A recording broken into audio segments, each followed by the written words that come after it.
Domingão, espero que você tenha um domingão abençoado. Agora é 1 hora da tarde, eu vou pegar um solzinho pra aproveitar. Eu ainda tô gelada, mas eu vou pegar um sol. Mas a parte da manhã eu assisti o primeiro episódio da série do Arnold Schwarzenegger. Recomendo que você assista. E ele fala duas coisas muito importantes. Eu vou tentar não dar spoiler pra você assistir, mas é a respeito da criação dele, né? Ele teve uma criação de muita rigidez. Ele até fala que pra ter o café da manhã eles tinham que merecer. E ele sempre quis sair de lá. E o irmão dele sempre foi o favorito, vamos dizer assim, o favorito ali dentro. E aos 29 anos, enquanto ele ganhava prêmios, fazendo atividade física, fazendo exercício, vencendo os campeonatos de fisiculturismo, o irmão dele, as duas faces da mesma moeda, né? Teve um acidente de carro por estar dirigindo bêbado e morreu.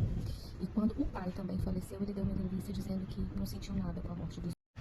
E aí vem a diferença entre você honrar e conviver. Ele honrou o pai deu a vida, mas ele sempre soube que ali não era o lugar e que aquela não é a vida que ele queria. E o irmão, embora favorito, em vez do irmão buscar as novas possibilidades, ele se entregou à bebida, não teve a mesma força que ele. E aí vem o poder da escolha. O que a gente faz com os acontecimentos? A gente fala muito isso aqui, a gente não tem controle, 90% das coisas acontecem com a gente não tem controle.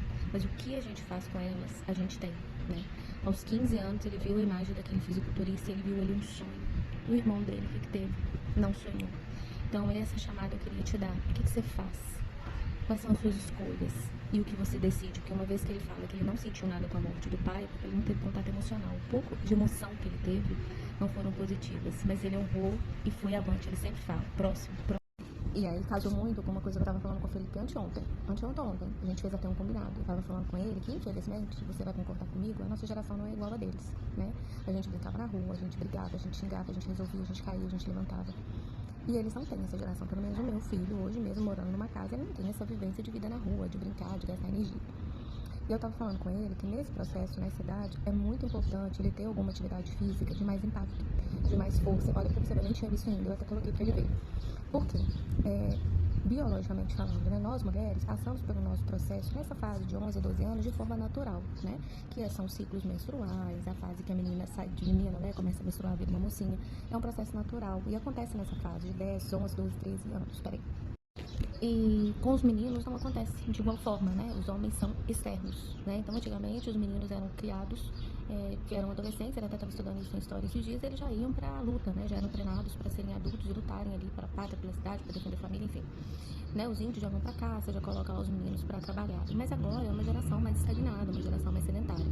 E eu tava falando com ele da importância, embora ele esteja, né, tenha entrado agora no basquete, ele fazer alguma atividade física de luta, uma coisa que extravasasse, uma coisa que movimentasse essa testosterona que tá começando a levantar, tá começando a aparecer, né? E que ele consiga, de uma forma já estimulada, a fazer esse movimento de transação dele de criança para adolescência, porque senão vai desenvolver algum tipo de compulsão, seja uma compulsão por vício, por comida, por sexo, por pornografia, por jogo, ou no caso dele. E é uma coisa biológica, uma coisa natural, né? Os homens, né? Os órgãos sexuais são externos, são para fora, são ejetáveis, né? A mulher já é mais introspectiva, tudo acontece interno, e a mulher é mais, né?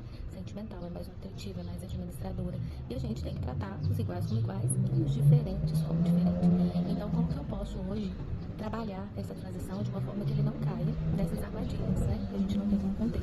E aí, quando eu vi hoje essa série, eu falei, caramba, é um bingo, né? O irmão dele, ele foi pra musculação, ele foi pro treino, ele foi pro fisiculturismo, ele jogou na força, ele jogou no sonho, e o irmão se afogou no álcool, em dependência química.